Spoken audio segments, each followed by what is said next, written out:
Hello, boys and girls. This is your old friend RJ City, and I'm on a bit of a horror comedy kick. We did Nothing But Trouble. We did Hocus Pocus, and this is a movie that I thought I should have liked as a kid, but it bored me a lot. And then I watched it again as an adult, and now I understand all the inherent problems with it. There's too much going on. Let's get to the bottom of it, though. This movie is, of course, directed by Wes Craven and is starring Eddie Murphy. It is called Vampire in Brooklyn. If you have seen it, you know exactly what I'm talking about. But if you don't, I don't think you're ready. So without any further ado, the trailer for Vampire in Brooklyn.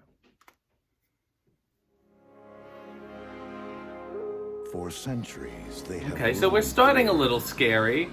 Look at Eddie's contact job there. Nice standard vampire mythology and wolves. Unyielding hunger. Oh wow, he looks gorgeous here. I don't know what the boat has to do with anything.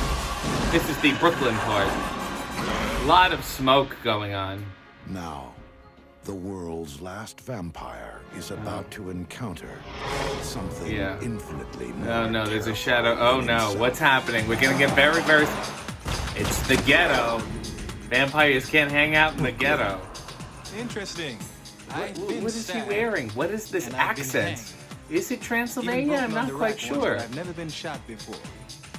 This goatee, this hair. This is Eddie Murphy not being funny. He's just trying to get fucked. You know what I mean? If you're hungry, I'll run you down to KFC down the street. Oh god, this is a classic ghetto gangster guys run into a monster. Eddie Murphy. Do I look like I would bite you? Angela Bassett. Angela Bassett looks phenomenal in this. To hell with Eddie Murphy. Everything, come on! That was a choice. The Italian character was a bold move. Love in this room. Look at this. Oh, that didn't read so well. This is more in line with Eddie Murphy playing another character.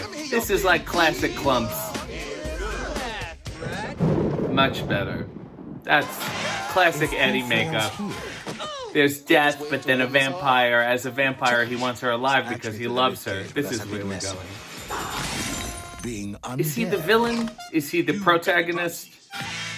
This guy was like in every... Oh, he's a romancer. She's a cop, so she's cold, but he is so enamored with her for no reason. Vampire in Brooklyn. I would love to have you What is this hair? for dinner. Is it a hat? Oh my. So I would love to have you for dinner. That works on 3 levels. First, he would like to have her to date her, have her for dinner sexually, and then also as a vampire, because he actually wants to bite her. That's, in the business, we call that a triple pun. So as I said before, this seems to be Eddie just trying to have sex, trying to look as sexy and attractive as possible. And he's like, you know what? I don't want to be funny. Maybe he was at the club before this and somebody was like, hey, Eddie, like, do a bunch of jokes. And he's like, I'm sick of this. I want to be taken seriously as an actor. I want to show them I can be romantic and scary and funny. He seemed to not really do all 3. Let me read from this. I want to show you. According to Charlie Murphy, who worked on the movie with Eddie, the movie was originally going to be a straight horror film with no laughs. So the movie ended up with like 2 more laughs than it originally did. But Wes Craven brought a different focus to it. He also said the character wasn't going to have any redeeming qualities, but Wes taught us that we must get the audience to care about our characters. And even if they didn't know any vampires personally, they would at least have to identify with the type of person he was. The typical, mulleted vampire. Totally relatable character.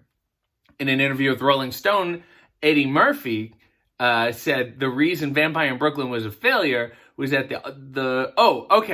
so let me explain this. He was on a contract with Paramount, and he had a certain number of films, and then he wanted to get out of it, and the only way he could get out of it was if he could make this. This was the last film he made there, and right after this comes Nutty Professor for Eddie, and right after this, for Wes Craven, comes Scream. So, like, they're both clearly, like, very talented, but then they're just stuck in this weird rut where, like, after this, they, like, finally figured it out.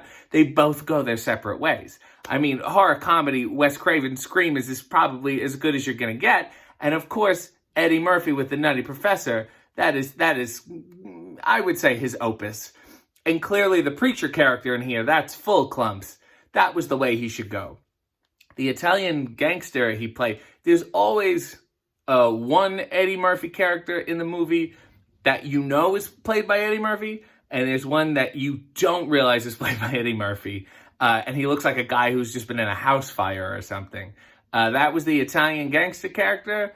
Horrible. Not his best work. Not terribly nuanced. I get the leap of the black guy playing the Italian guy. I enjoy the sentiment. The makeup tried. Not his best work. Anyway, look, I don't need to tell you that the movie is not very good. I'm sure you could have figured it out by the trailer. Commercially, didn't do so well. Critically, didn't do so well because it's like, what is this movie? Are you a horror movie? Are you a comedy? You try to go for both, and you're really getting neither. Eddie said, the only way I was able to do Nutty Professor and get out of my Paramount deal, I had to do Vampire in Brooklyn. So he's like, I had my arms tied behind my back to play 3 characters and make one look as fuckable as possible. They made me do it. But you know what ruined that movie? The wig. I walked out in that long-haired wig and people said, oh, get the fuck out of here. What the hell is this? So all that shit we watched, all the problems I pointed out in the movie, Eddie Murphy is in it, Angela Bassett, Wes Craven directed it, but the real problem is the wig. That ruined the whole film. No one could take him seriously as a vampire in Brooklyn with a wig. That's just outrageous. So Eddie would obviously figure it out after this. Angela Bassett doesn't need this. She didn't need this movie then. Certainly doesn't need it now. She's better than all of us. Anyway, that was The Vampire in Brooklyn. A misguided film, and a misguided wig. Guests of the RJ City Show, subscribe to his channel, follow him on social media, and buy his t-shirts at ProWrestlingTees.com/RJ City.